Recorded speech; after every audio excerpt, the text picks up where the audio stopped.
Bienvenidos a nuestra serie de exposiciones bíblicas, Aprendizajes de Cuarentena. Deseamos que esta experiencia de pandemia nos instruya y nos enseñe, y en este día aprendamos un poco de confianza. Dios te bendiga.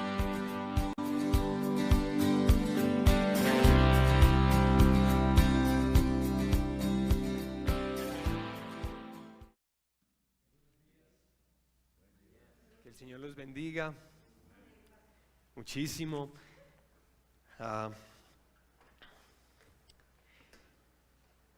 En este momento que vamos a compartir su palabra, ¿me escuchan bien? ¿Me escuchan muy fuerte? ¿Estamos bien?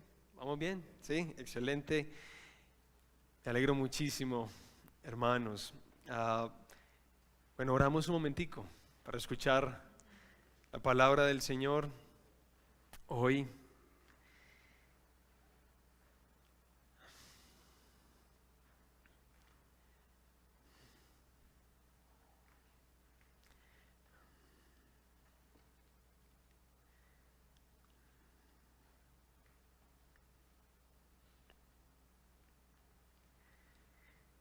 Que bendito sea tu nombre, Señor.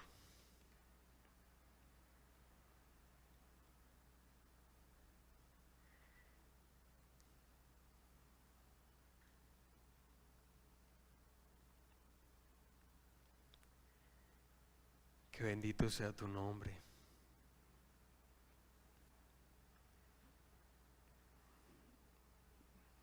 Que tu palabra, Señor, nos traiga consuelo y exhortación. Que tu Espíritu Santo en medio nuestro sea una fuente de toda gracia, pero de toda verdad también para nosotros hoy.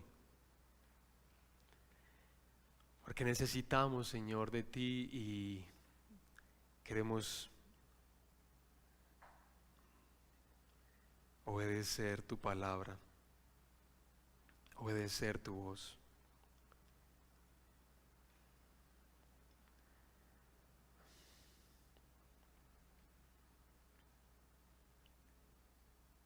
Aquí estamos delante de ti. Tú eres quien puede hacer la diferencia en nuestras vidas hoy. Hoy algunos podemos estar turbados o inquietos o llenos de alegría y de entusiasmo, como sea que esté en nuestro corazón. Señor, si tú no estás hablándonos fuerte, nada pasará. Y escucharemos, pero no oiremos. Y queremos oírte a ti. Ayúdanos, Padre precioso. Gracias por todo, Señor.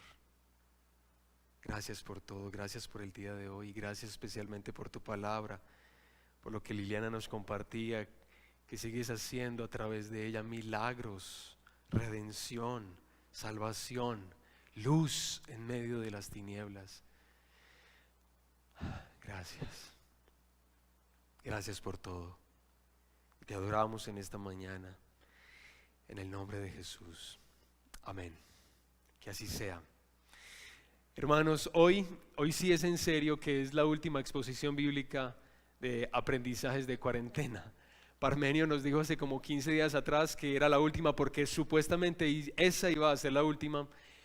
Pero bueno, el Señor nos ha movido a ampliar esta serie de predicaciones con unos temas más, y creo que hoy es vital la reflexión que la palabra del Señor nos propondrá.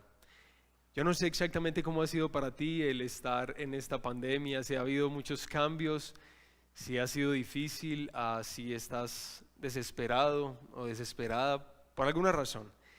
Lo que sí sé y lo que he visto a veces en mi propia vida y en la vida de quienes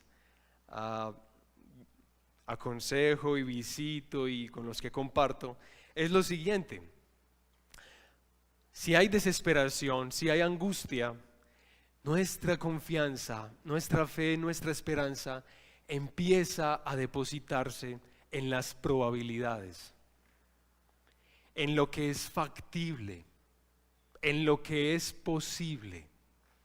Entonces estamos atentos a las noticias que nos van a denunciar algo que realmente va a ser favorable y nos va a ayudar en estas condiciones tan difíciles que hemos estado viviendo en la pandemia. Entonces, ¿cuáles son los avances más recientes? ¿Cómo van tal vez las vacunas? ¿Qué dicen las estadísticas? Y nuestro corazón entonces empieza a depositar la fe en algo diferente a nuestro Señor. Y es bastante sutil eso que nos ocurre. Por eso, hermanos, hoy, para terminar esta serie de exposiciones, queremos recordarnos un aprendizaje de cuarentena central. Todos nosotros necesitamos un poco de confianza. Confianza en nuestro Señor y en nuestro Dios. Para eso, por favor, abre tu Biblia en Segunda de Reyes. Segunda de Reyes, capítulo 6.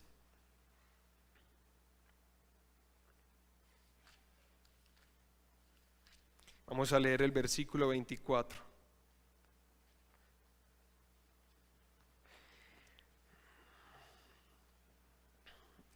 Este texto que vamos a leer hoy es un poco largo, pero es muy importante que tengas tu Biblia abierta, porque esta historia es extraordinaria y no queremos que ninguno se la pierda. Segunda de Reyes, capítulo 6, vamos a iniciar nuestra lectura desde el versículo 24 hasta el final del capítulo 7. Y la palabra del Señor dice de la siguiente manera: algún tiempo después, Ben-Hadad, rey de Siria, movilizó todo su ejército para ir a Samaria y sitiarla. Escuchen pues el contexto que nos están dando. El sitio duró tanto tiempo que provocó un hambre terrible en la ciudad, a tal grado que una cabeza de asno llegó a costar 80 monedas de plata y un poco de algarroba 5. Un día, mientras el rey recorría la muralla, una mujer le gritó: «Sálvenos, su majestad». «Si el Señor no te salva», respondió el rey, «¿de dónde voy a sacar yo comida para salvarte? ¿Del granero? ¿Del lagar? ¿Qué te pasa?». Ella se quejó: «Esta mujer me propuso que le entregara a mi hijo para que nos lo comiéramos hoy y que mañana nos comeríamos el de ella. Pues bien, cocinamos a mi hijo y nos lo comimos. Pero al día siguiente, cuando le pedí que entregara a su hijo para que nos lo comiéramos, resulta que ya lo había escondido». Al oír la queja de la mujer, el rey se rasgó las vestiduras. Luego reanudó su recorrido por la muralla y la gente pudo ver que bajo su túnica iba vestido de luto. «Que Dios me castigue sin piedad», exclamó el rey, «si hoy mismo no le corto la cabeza a Eliseo, hijo de Safat». Mientras Eliseo se encontraba en su casa, sentado con los ancianos, el rey le envió un mensajero. Antes de que éste llegara, Eliseo le dijo a los ancianos: «Ahora van a ver cómo ese asesino envía a alguien a cortarme la cabeza. Pues bien, cuando llegue el mensajero, atranquen la puerta para que no entre. Yo oigo detrás de él los pasos de su señor». No había terminado de hablar cuando el mensajero llegó y dijo: «Esta desgracia viene del Señor. ¿Qué más se puede esperar de él?». Elías contestó: «Oigan la palabra del Señor, que dice así». Y escúchenla, hermanos: «Mañana, a estas horas, a la entrada de Samaria, podrá comprarse una medida de flor de harina con una sola moneda de plata, y hasta una doble medida de cebada por el mismo precio». El ayudante personal del rey replicó: «No me digas. Aun si el Señor abriera las ventanas del cielo, no podría suceder tal cosa». «Pues lo verás con tus propios ojos», le advirtió Eliseo, «pero no llegarás a comerlo». Ese día, 4 hombres que padecían de lepra se hallaban a la entrada de la ciudad. Escuchen pues lo que va a ocurrir. ¿Qué ganamos con quedarnos aquí sentados esperando la muerte? se dijeron unos a otros. No ganamos nada con entrar en la ciudad. Allí nos moriremos de hambre con todos los demás, pero si nos quedamos aquí no sucederá lo mismo. Vayamos pues al campamento de los sirios para rendirnos. Si nos perdonan la vida, viviremos, y si nos matan, de todos modos moriremos. Al anochecer se pusieron en camino, pero cuando llegaron a las afueras del campamento sirio, ya no había nadie allí. Y era que el Señor había confundido a los sirios, haciéndoles oír el ruido de carros de combate y de caballería, como si fuera un gran ejército. Entonces se dijeron unos a otros: seguro que el rey de Israel ha contratado a los reyes hititas y egipcios para atacarnos. Por lo tanto, emprendieron la fuga al anochecer, abandonando tiendas de campaña, caballos y asnos. Dejaron el campamento tal como estaba para escapar y salvarse. Cuando los leprosos llegaron a las afueras del campamento, entraron en una de las tiendas de campaña. Después de comer y beber, se llevaron de allí plata, oro y ropa y fueron a esconderlo todo. Luego regresaron, entraron en otra tienda y también de allí tomaron varios objetos y los escondieron. Entonces se dijeron unos a otros: esto no está bien. Hoy es un día de buenas noticias y no las estamos dando a conocer. Si esperamos hasta que amanezca, resultaremos culpables. Vayamos ahora mismo al palacio y demos aviso. Así que fueron a la ciudad y llamaron a los centinelas. Les dijeron: fuimos al campamento de los sirios y allí no había nadie. Solo se oían los caballos y asnos que estaban atados, y las tiendas las dejaron tal como estaban. Los centinelas, a voz en cuello, hicieron llegar la noticia hasta el interior del palacio. Aunque era de noche, el rey se levantó y le dijo a sus ministros: déjenme decirles lo que esos sirios están tramando contra nosotros. Como saben que estamos pasando hambre, han abandonado el campamento y se han escondido en el campo.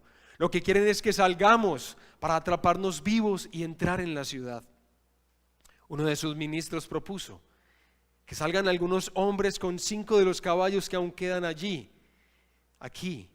Si mueren, no les irá peor que a la multitud de israelitas que está por perecer. Enviémoslos a ver qué pasa. De inmediato los hombres tomaron 2 carros con caballos y el rey los mandó al campamento del ejército sirio con instrucciones de que investigaran. Llegaron hasta el Jordán y vieron que todo el camino estaba lleno de ropa y de objetos que los sirios se habían arrojado al huir precipitadamente. De modo que regresaron los mensajeros e informaron al rey. Y el pueblo salió a saquear el campamento sirio. Y tal como la palabra del Señor lo había dado a conocer, se pudo comprar una medida de flor de harina con una sola moneda de plata y hasta una doble medida de cebada por el mismo precio. El rey le había ordenado a su ayudante personal que vigilara la entrada de la ciudad, pero el pueblo lo atropelló ahí mismo. Y así se cumplió lo que había dicho el hombre de Dios cuando el rey fue a verlo. De hecho, cuando el hombre de Dios le dijo al rey: mañana a estas horas a la entrada de Samaria podrá comprarse una doble medida de cebada con una sola moneda de plata y una medida de flor de harina por el mismo precio, ese oficial había replicado: no me digas, aun si el Señor abriera las ventanas del cielo, no podría suceder tal cosa. De modo que el hombre de Dios respondió: pues lo verás con tus propios ojos. Y escuchen lo que dice: pero no llegarás a comerlo. En efecto, así ocurrió. El pueblo lo atropelló a la entrada de la ciudad y allí murió. Hermanos, amigos, querida familia que están en casa, quiero compartir casi los 3 momentos centrales de este relato tan impresionante que nos deja registrado el autor bíblico en Primera de Reyes y Segunda de Reyes, y se los voy a colocar 3 punticos muy sencillos. Primero, vamos a reflexionar en la desesperada situación que está viviendo el pueblo. Segundo, vamos a pensar en la suficiencia de Dios para salvar tu vida y la vida de su pueblo en ese momento. Y en tercer lugar, vamos a escuchar del Señor decirnos varias veces en este texto: no seas incrédulo, sé creyente, confía en tu Salvador. Una situación desesperada. El ejército sirio había rodeado la ciudad de Samaria, que era la capital de Israel. Y recuerdan, en la antigüedad, los ejércitos cuando sitiaban ciudades amuralladas, a veces lo que hacía era cortar los suministros de alimento, cortar los suministros de agua, para que la gente que se había encerrado al interior de la ciudad en la muralla, se murieran ¿de qué? De hambre, de deshidratación y todas esas cosas. Así es como está ocurriendo en este momento de la historia. Y el autor bíblico nos quiere mostrar la desesperación que gobernaba la vida de muchos en Israel a través de 3 grupos de personas. 3 grupos de personas nos muestran la situación desesperada. Escuché a varios cuando estábamos en esa parte del texto decir: ¿cuál es el primer grupo? ¿Quiénes son? Las mamás, las mujeres. Y las mujeres están al interior de la ciudad. ¿De acuerdo? Miren pues.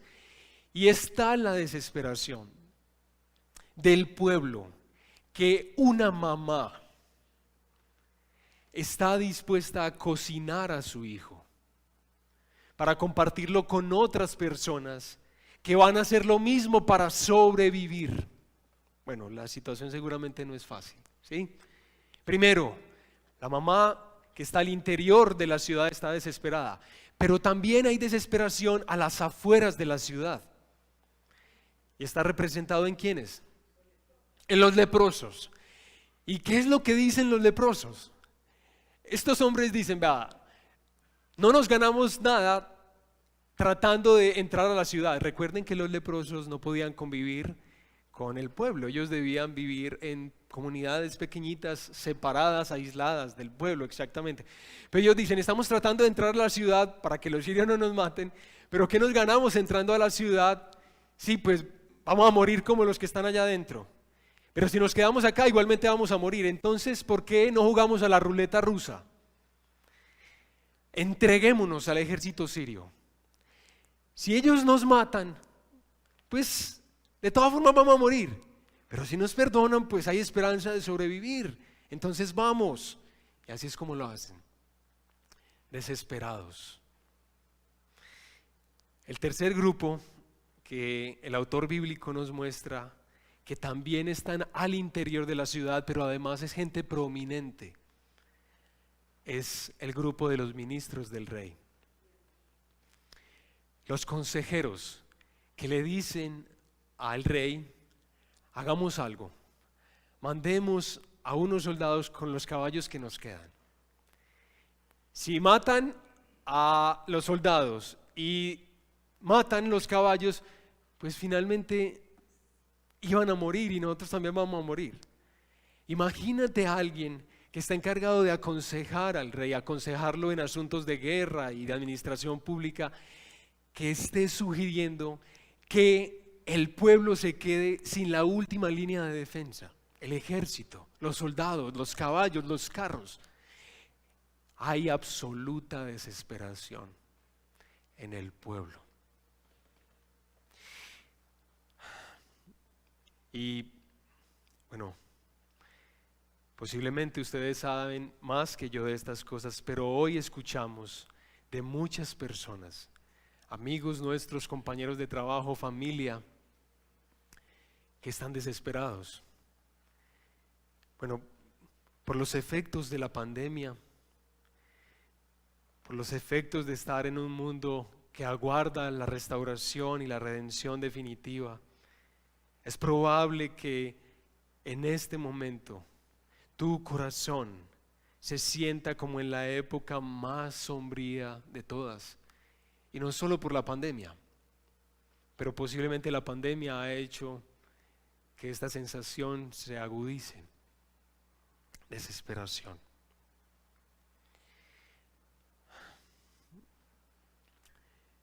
Pero Dios entra a la escena. Y él, entonces, el autor bíblico nos quiere mostrar la suficiencia de Dios para salvar tu vida. Hermanos, en medio de la época sombría que estaba viviendo el pueblo de Israel, Dios anuncia por boca de su profeta Eliseo las siguientes palabras. Y miren, escuchen por favor, y es importante que presten especial atención. Escuchen lo que dice Eliseo. Mañana. Recuerda la situación del pueblo. Y Eliseo dice de parte del Señor, mañana, a estas horas, a la entrada de Samaria, podrá comprarse una medida de flor de harina con una sola moneda de plata y hasta una doble medida de cebada por el mismo precio. ¿No les parece impresionante? Es impresionante, y con este anuncio Dios quiere hacerle saber a su pueblo Israel que Él es competente, que Él es capaz, que Él es apto, que Dios es idóneo para cambiar la situación más desesperada de manera rápida y a través de los métodos más impensados. Por ti, cuando miras tu familia, cuando miras tu matrimonio, cuando miras tu trabajo, cuando miras las situaciones desesperadas, Dios quiere que Israel, su pueblo en esta ocasión, y nosotros recordemos que Él es suficiente para hacer lo que se propone hacer. Hacerlo de manera rápida, de un día para otro, sin ningún problema. Cuando Dios se ha propuesto redimir, cuando Dios se ha propuesto salvar, nadie le dice que no puede. Pregunta: ¿qué tendría que ocurrir para que esto que Dios ha anunciado a través del profeta Eliseo fuera realidad? ¿Qué tendría que ocurrir? A ver, ¿qué ideas tienes? Y allá en casa traten de pensar con tus hijos y tu familia, ¿qué tendría que ocurrir para que se cumpla lo que el profeta Eliseo acaba de anunciar? Sí, milagros. ¿Y cómo se imaginan que luciría el milagro? ¿Qué tendría que ocurrir para que esa palabra se cumpla? Sí. A ver, bueno, les voy a ayudar. En un lapso de 24 horas tendría que ocurrir lo siguiente. Primero, tendría que caer el precio de la canasta familiar.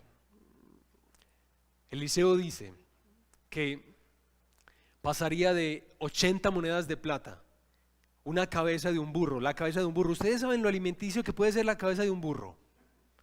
Ustedes saben cuánta carne se le puede sacar a la cabeza de un burro. Y la cabeza de un burro valía 80 monedas de plata. En 24 horas tendría que haber una caída impresionante en los precios de los alimentos, tanto que con una única moneda de plata se iba a poder comprar cebada y harina y todo lo que el pueblo apreciaba enormemente para preparar sus alimentos. Eso tendría que pasar. Segundo, para que la caída de los precios de los alimentos sea una realidad, ¿qué tiene que ocurrir? Abundar los alimentos, exactamente. Pero uno se pone a pensar, para que abunden los alimentos, uno va al granero, como el rey mismo le dijo a la mujer, está vacío. Uno va al lagar, está vacío. Uno va a mirar el campo, no hay que cosechar porque no se ha podido sembrar. El sitio de Samaria lleva mucho tiempo. Espérame entonces, ¿cómo así? ¿Cómo es posible que eso ocurra?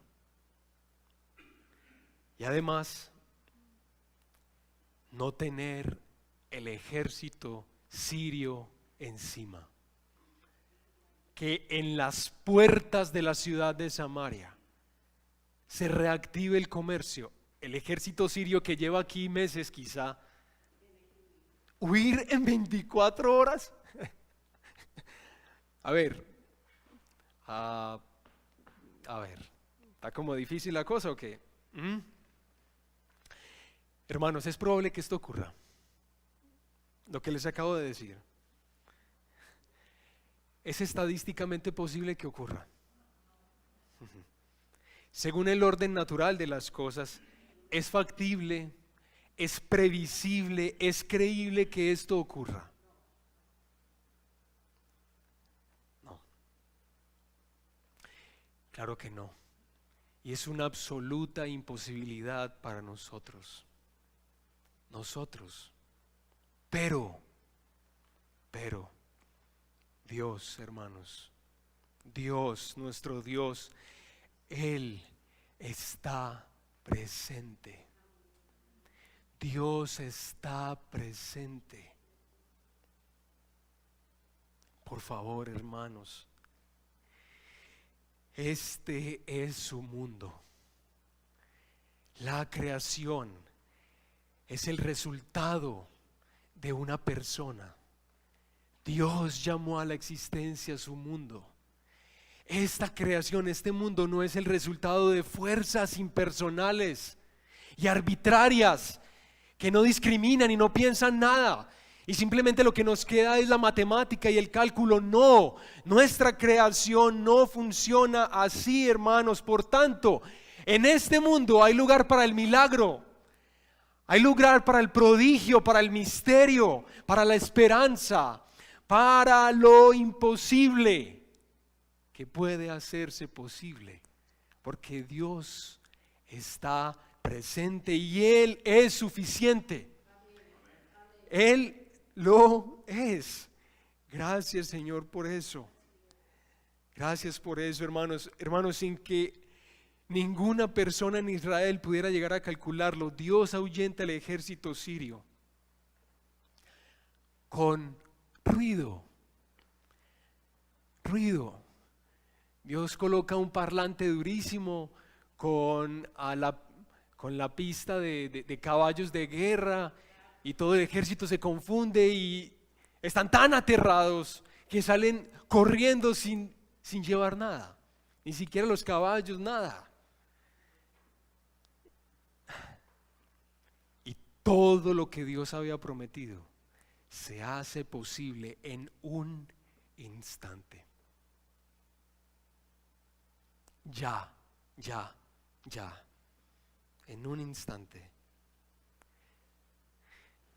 Hermanos, amigos, la invitación es a confiar en Dios. La invitación es a descansar en la gloria que reviste todo su ser. Y la gloria de Dios no ha menguado. La pandemia no lo tiene medio decaído. Para Él no aplican estas cosas. Y el desafío del Señor es ese. Él es suficiente para que tú creas y confíes que Él puede salvarte. Que Él puede salvar la situación más desesperada. Pero Él quiere que confíes en Él. Recuerda que la fe bíblica, la fe cristiana, tiene relación con confiar en una persona. No tiene que ver con la intensidad de nuestra fe, no tiene que ver como con el entusiasmo, la buena energía, el positivismo. La fe bíblica, cristiana, tiene relación con el objeto de nuestra fe. Dios quiere que le conozcamos, que entendamos quién es Él, para que nosotros siempre tengamos avivada nuestra confianza de que Dios es suficiente para salvar todavía hoy. Hermanos, ¿cómo les parece que hace la semana pasada una señora allá en el refugio donde nuestra iglesia está plantando una iglesia, en el refugio, hermosa, sí, es precioso. Una señora con la que compartía allá en el refugio me decía, una señora pobre, bastante necesitada, y parece que ella en las decisiones erradas que ha tomado en su vida se fue porque consiguió como una pareja y se fue a vivir con él, y este señor vivía en el campo, y al parecer las hermanas de este señor encontraron tan problemático el hecho de que esta señora se fuera a vivir que la envenenaron. Y la envenenaron no de mentiritas, no como para que se asustara.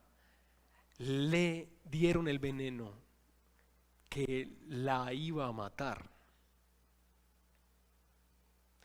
Esa señora estaba en el campo. Esa señora estaba sola. Estaba con su pareja, entre comillas, y estaba con las hermanas de su pareja. Sola en el campo, aislada, donde nadie, mejor dicho, esa señora estaba a merced de lo que hicieran con ella. Y ella le decía a su pareja en ese momento que no creía en nada, absolutamente nada, en Dios ni nada, y ella le decía, en medio del limitado conocimiento que tiene del Señor, pero esa misericordia que el Señor muestra, y ese señor estaba aterrado al ver que esa señora no se había muerto, al ver que no tuvo efecto sobre ella el veneno. Él estaba aterrado, y todas las hermanas, sobre toda esa casa entró temor, miedo, porque a esta señora no le había pasado nada. Y ella decía que es que el Dios de la Biblia que ella siempre cargaba y leía, protegía su vida. Hermanos, uno piensa en este caso y qué probabilidades hay de que uno sobreviva cuando está a merced de una familia que lo quiere matar a kilómetros de distancia del municipio. Pero Dios está presente y Él es suficiente para salvar cuando se ha propuesto hacerlo. Y eso es lo que Dios quiere que creas. Por eso, hermanos, uno de los puntos más importantes de esta predicación es este tercero, que creo que es evidente en el texto: no seas incrédulo, confía en tu Salvador. La desconfianza del ayudante personal del rey es central en este pasaje. Si ustedes notan que se mencionó en varias ocasiones, es más, la última parte le dedica un buen número de versículos para volver a hacer énfasis en lo mismo. Este punto es muy importante. Dios dijo que traería salvación a su pueblo, pero la respuesta de este hombre es: aunque Dios abriera las ventanas del cielo, no ocurriría tal cosa.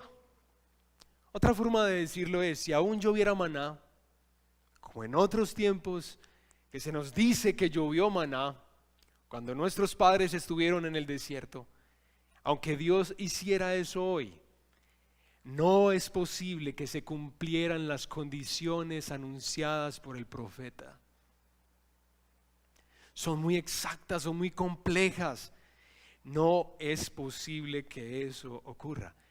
Y a través de este sirviente del rey se nos muestra la forma en que la incredulidad opera en el corazón humano. ¿Cómo es que funciona? Primero, Dios no es lo que dice ser.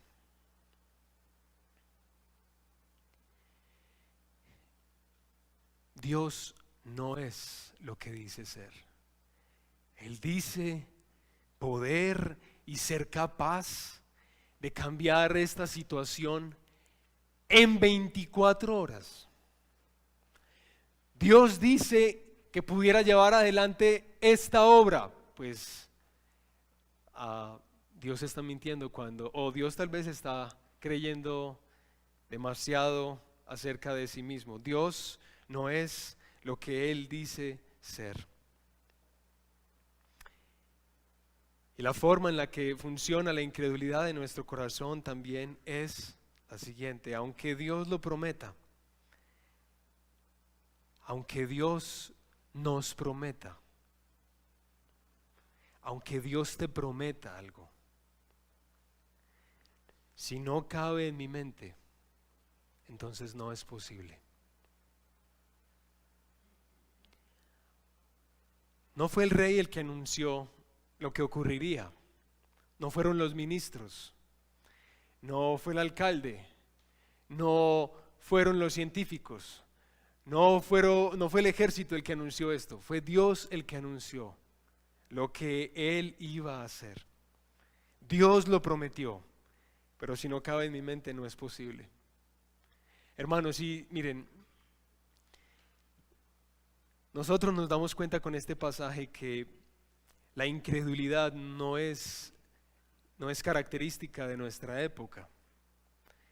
Eso ha sido un problema del corazón humano siempre, ¿sí? Pero qué triste es cuando tú empiezas a creer que la vida funciona solo a la luz de la matemática, a la luz de la física, a la luz de lo que es medible. Qué tristeza cuando nuestro corazón empieza a creer que realmente la estadística es la que nos puede decir las cosas que son confiables y a las que podemos apostarle. Qué tristeza cuando en nuestro corazón, que fue creado para la gloria y la sorpresa y la admiración, se encierra en lo que yo puedo ver o en lo que he visto, y no más que eso. Qué tristeza cuando nuestro corazón se enfría por el escepticismo y la incredulidad.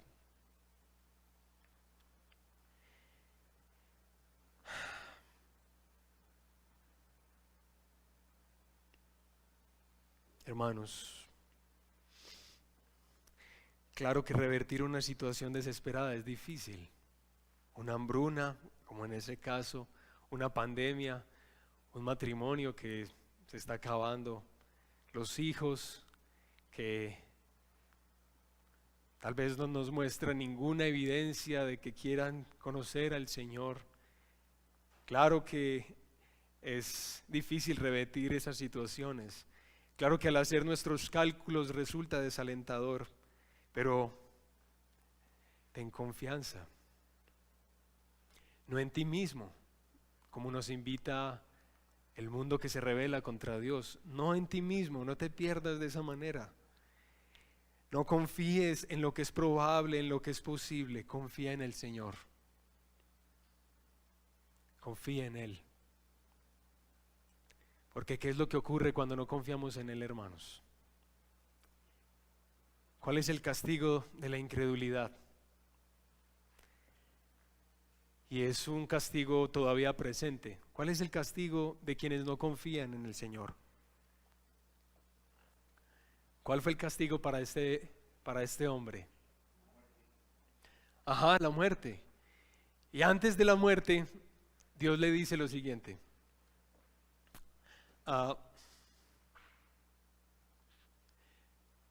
Tú verás lo que no creíste, pero no gozarás de ello.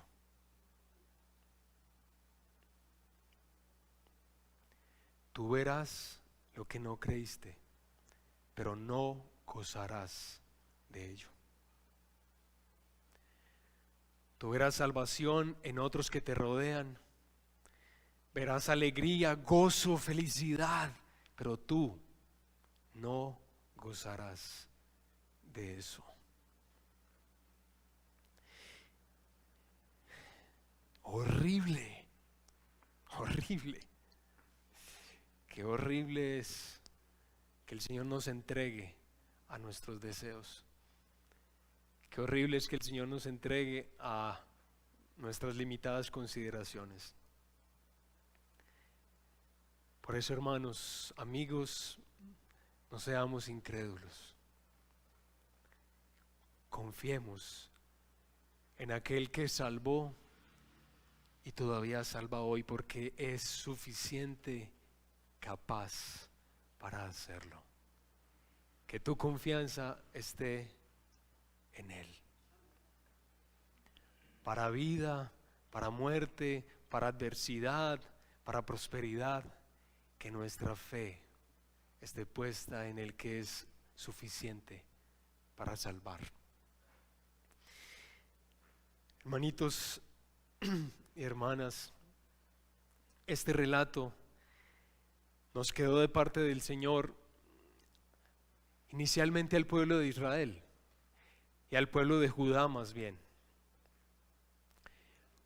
Este relato se escribió Primera de Reyes y Segunda de Reyes, en un momento en el que Judá estaba siendo exiliado en Babilonia.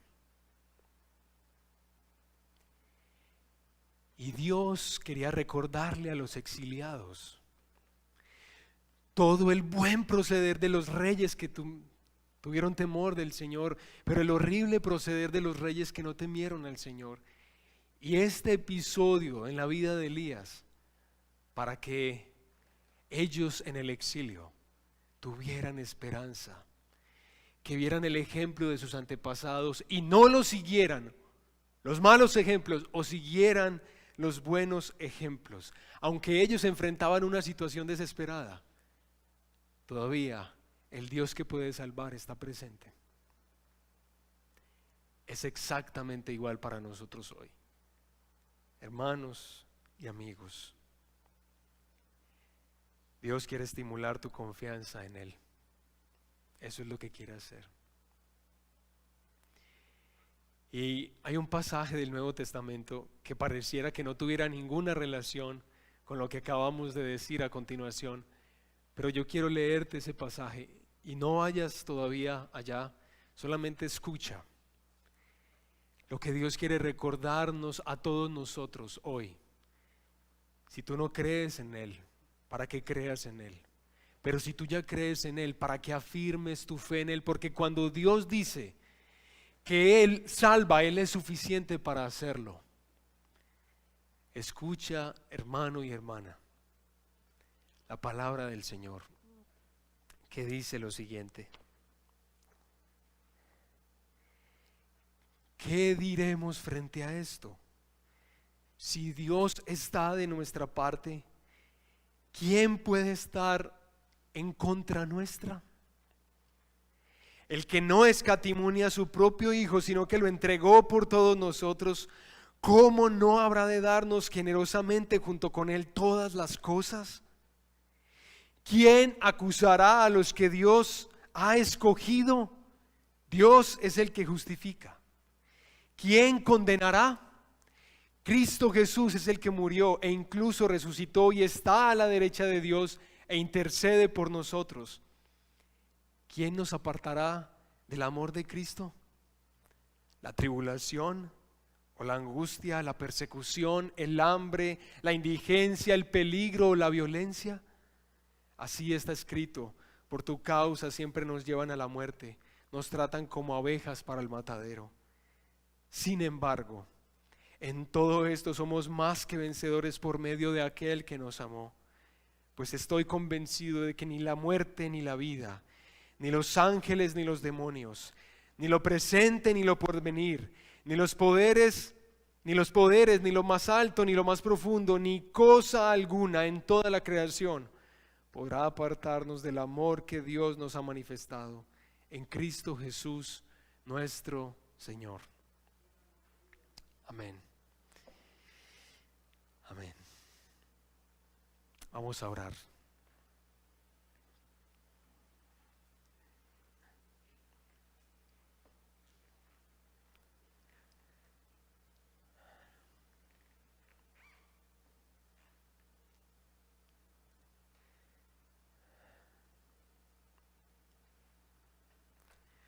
Señor, te adoramos en esta mañana. Te adoramos, Señor, a ti, Rey nuestro y Dios nuestro. Claro que cuando tú salvas, Señor. Claro que cuando tú dices que tengamos esperanza, debemos tenerla, porque tú no eres hombre para mentir.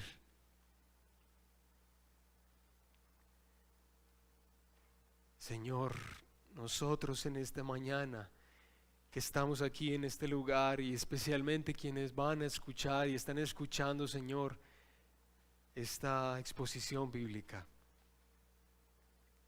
para todos nosotros queremos rogarte, Señor, que afirmes en nuestros corazones, Señor, la suficiencia tuya para salvarnos, para traernos vida eterna a través de tu Hijo Jesucristo, para salvarnos de las situaciones más desesperadas. Señor, ¿Qué más horrible que la muerte segunda, que el juicio, que la ira tuya?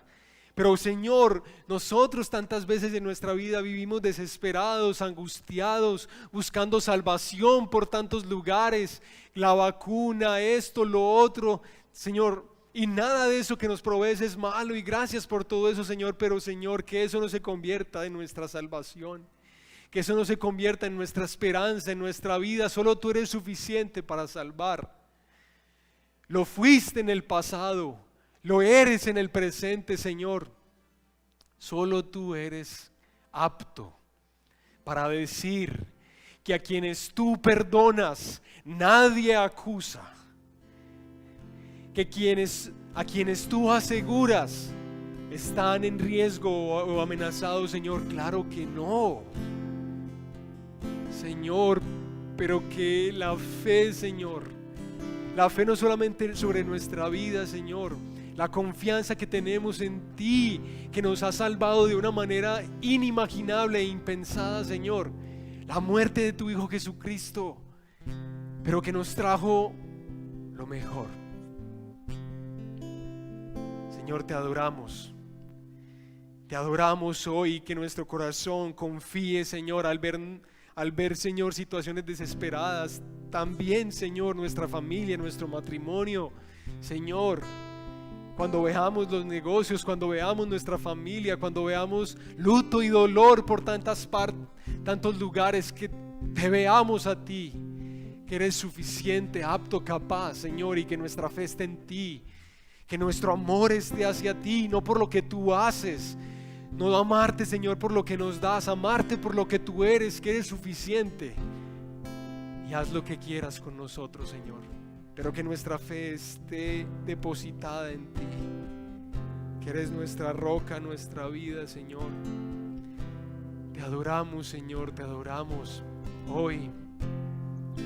Que bendito sea tu nombre, Señor.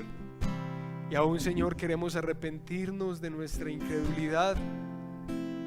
Queremos arrepentirnos, Señor, por afrontar la vida con la matemática, con la probabilidad, con la estadística, Señor. Señor, perdónanos por absorber esa perspectiva materialista, Señor, del mundo, que aquí sucede solo lo que puede suceder y no hay esperanza. Pero sí, Señor, y que tu pueblo, como en el pasado, hoy, Señor, que tu pueblo te da una lámpara, que todos nosotros alumbremos e iluminemos a nuestro alrededor con esperanza, señalando a aquel que es suficiente para crear nuevas situaciones donde no lo imaginamos, aún en la actual pandemia.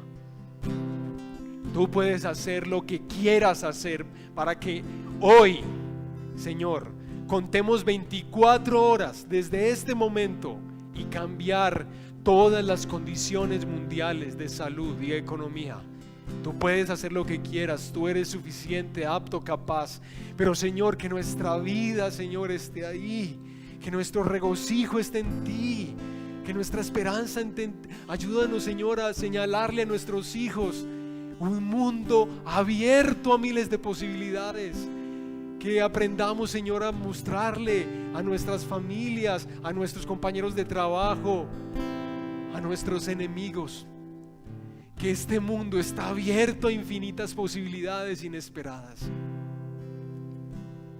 Nuestro amor, Señor, nuestra confianza que esté en ti. Por favor, Señor, perdón por dudar de ti, perdón por no confiar en ti. Perdónanos, Señor, perdónanos. Y hermano y amigo, dile al Señor, perdón, Señor, perdón. Gracias por no eliminarme como eliminaste a este hombre. Gracias, Señor, porque tú no derramas, Señor, tu juicio sobre nuestra incredulidad todo el tiempo como lo hiciste acá. Gracias porque tu Hijo Jesucristo, Señor, nos perdona, Señor, pero nos fuerza a creer. Nos fuerza a creer, porque no estamos creyendo en una mentira, no estamos creyendo en alguien incapaz, incompetente. Estamos creyendo